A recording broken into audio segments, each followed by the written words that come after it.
Hi, today we are going to talk about avoiding fool's choice. Now, what's a fool's choice?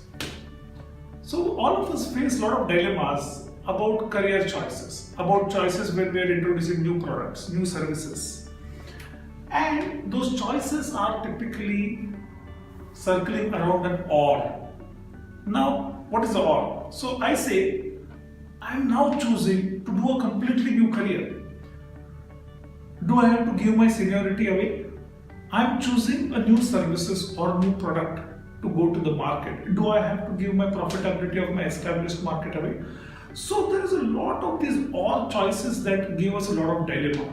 We all know that we have to do something new because careers and products and services, they all plateau at a point of time. But while reinventing, do you really have to give up something to get something? Well, my own perspective. And my own perspective is no.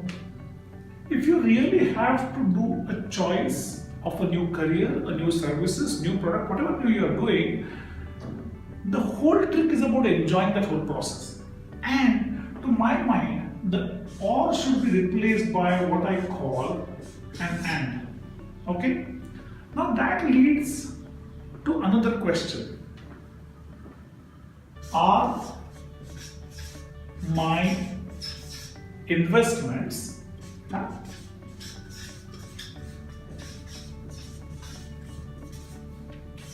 reusable, recyclable? I don't know if there's a word like that. All of us have invested something. Now, when you build a career of 10, 15 years, you have invested in yourself, right? Can the career that I have built now can be reused, recycled? Build on that. I have done something to build my services or products. Can that be recycled? Let me give you a very small story, a real life story. I met an entrepreneur who was a technical young person, 15 years experience in technology, great domain understanding of technology, and there was a calling in his life which said that now you have to become a life coach or a behavioral trainer. Now he realized at a point of time, he came to a conclusion that he cannot do his job and do this. He was very passionate about it. So he said, let me take the plunge, let me leave my job and start an entrepreneurship. Now, as he started it, there was a frustration point, which all of us as entrepreneurs get, right? Now, what was the frustration point? People were willing to accept this 15 years of profile when it came to technology. When it came to leadership, coaching, behavioral training, suddenly he was talked upon as a novice. And that was perhaps used to also twist and turn the commercials. Now he was getting very frustrated because he was not getting quality assignments. So when we discussed, what came out was his passion was actually about doing behavioral training and leadership. His passion was not running a company. He had just taken that as a route because he thought that I cannot do my job and do this, so I have to basically, there's a big or. Now, as we talked about, one of the things that I asked him is that, can you really get a job, for example, like a head of technical training? And he said, yeah, I can actually have 3 offers if I decide to do that, because he has a great technical profile, he has experience, and not many great technical people are maybe vying for that kind of a job.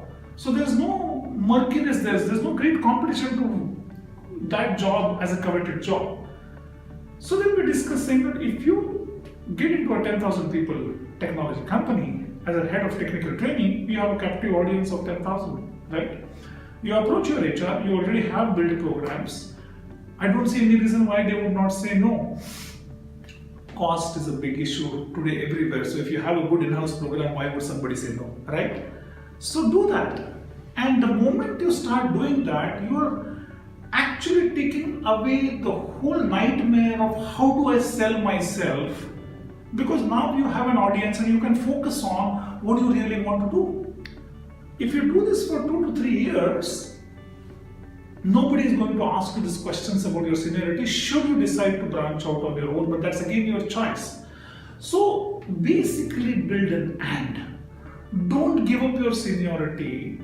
Doing up something which your heart tells you does not mean that you have to suffer.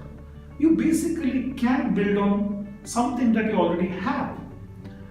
Now, a lot of people ask me, is this really a conservative approach? Can this really work for disruptive innovation? My answer is simple. Disruptive innovation is for disrupting market and competition. It is not disrupting your own life. Your own life as a stakeholder called your family, your near ones, you owe a lot of them to them. Because if you are going to not enjoy your own journey with an and, you are going to get yourself frustrated. Now, how about doing an and instead of or?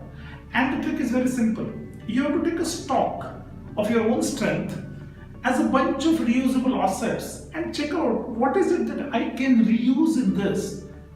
This is doable if you do it systematically, and it is enjoyable. And you will find out 60 to 70% of whatever you have achieved so far is definitely worth even for your new attempt. Yeah, because you have achieved a wisdom while doing that.